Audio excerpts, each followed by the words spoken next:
Hello everyone, this is Joker and welcome back to my YouTube channel. For today's video guys, I'm so excited and a little bit nervous dahil for the first time, ngayon lang ako makakaranas na mag-tour na mag-isa. And dito sa lugar na hindi talaga ako familiar, at the same time, hindi ko pa talaga siya napupuntahan. And take note guys, hindi lang to ordinaryong place or historical or touristic place dito sa Istanbul, kundi nandito ako ngayon sa isang island. Yes guys, andito nga ako sa island kung saan one of the visited island here in Istanbul that is located at Marmara Sea. Actually guys, there are 4 famous islands in Marmara Sea, which is called Kinali Ada, Heybeli Ada, Burgaz Ada, and Buyuk Ada. Kung mapapansin nyo guys, all the names ended with Ada because Ada is the Turkish word for island. Andito nga ako ngayon guys sa Buyuk Ada. Nakikita niyo yan sa likod ko. So, nasa island ako guys. So, Buyuk Ada means big island. Buyuk stands for big and Ada stands for island. And this island has 7,000 plus population, pero nagdodoble siya at nagtitriple siya during summer season dahil nga sa mga turista na nagpupunta dito para bisitahin ang island na to. Dahil bukod sa siya ang pinakamalaking island among the 4, marami rin ditong structure, historical structure na way back Ottoman Empire pa. Ganun din yung mga beaches, napaka-cozy ng beaches nila, and at the same time, yung atmosphere ng island. So I hope guys, nabigyan ko kayo kahit konting information about the island. So let's enjoy and let's the adventure begin in 1, 2, 3.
At eto na nga guys, narating na namin ang islands at bungad pa lang, nag-enjoy na agad ako dahil napaka-refreshing, napaka-peaceful. That's why I'm not wondering kung bakit dinadayo talaga siya ng maraming turista, lalong-lalo na sa mga turistang exhausted na sa malalaking city na kanilang pinanggalingan, lalong-lalo na ang Istanbul. So, eto ang kanilang town center kung saan makikita nyo ang maraming restaurants, souvenir shops, at nandito rin ang kanilang center clock kung saan isa sa mga tourist attraction dito sa island.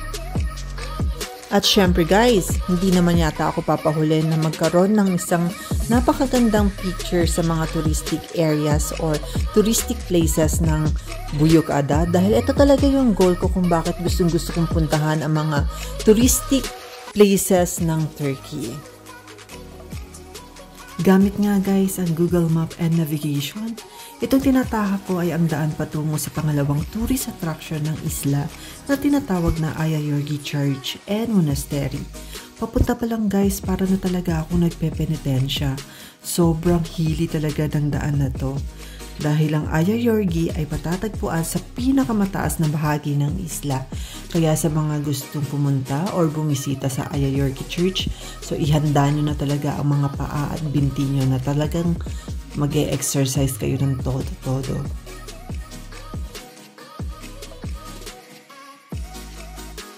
As guys, narating ko na nga ang bukana ng Ayayorgi Church and Monastery.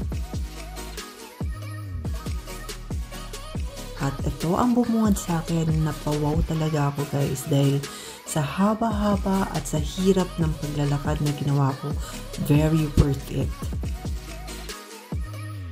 So guys, andito nga ako ngayon sa pinaka-peak ng part ng Buyuk Ada, where you can find the Ayayorgi Church. Actually guys, pumasok na ako pero hindi allowed ang cellphone, ang camera, pero pag nasa loob ka guys, mafe-feel mo talaga yung pagiging Christian mo.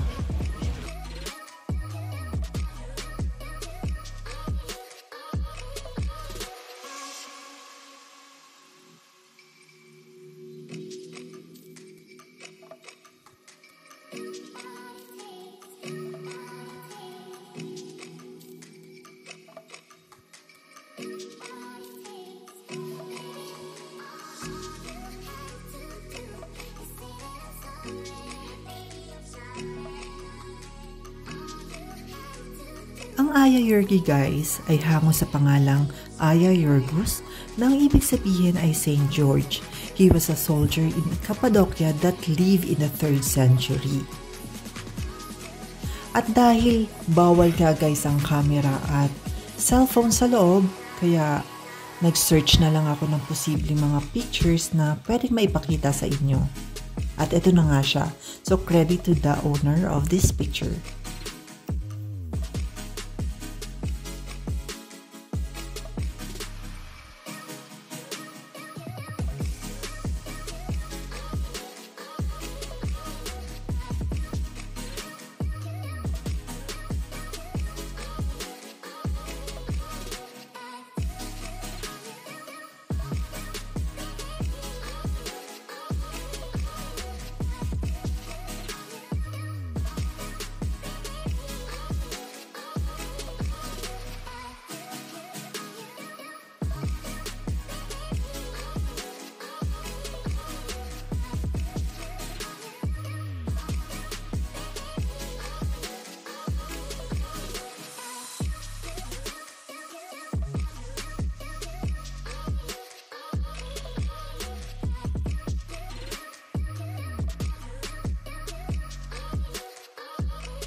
Pababa na nga ako guys nang madaanan ko ang mga magnet or souvenir items ng Ayayorgi Church at dahil ugali ko na bumili ng mga items sa mga lugar na napuntahan ko, kaya naman hindi ako nagdalawang isip na bumili ng kahit isa sa mga items na to bilang souvenir or additional sa collection ko ng mga lugar na napuntahan ko.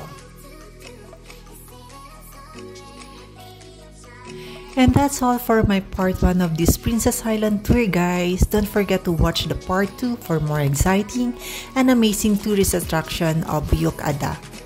Please don't forget to like, comment, and subscribe to my YouTube channel. Thank you and God bless. See you on my next vlog.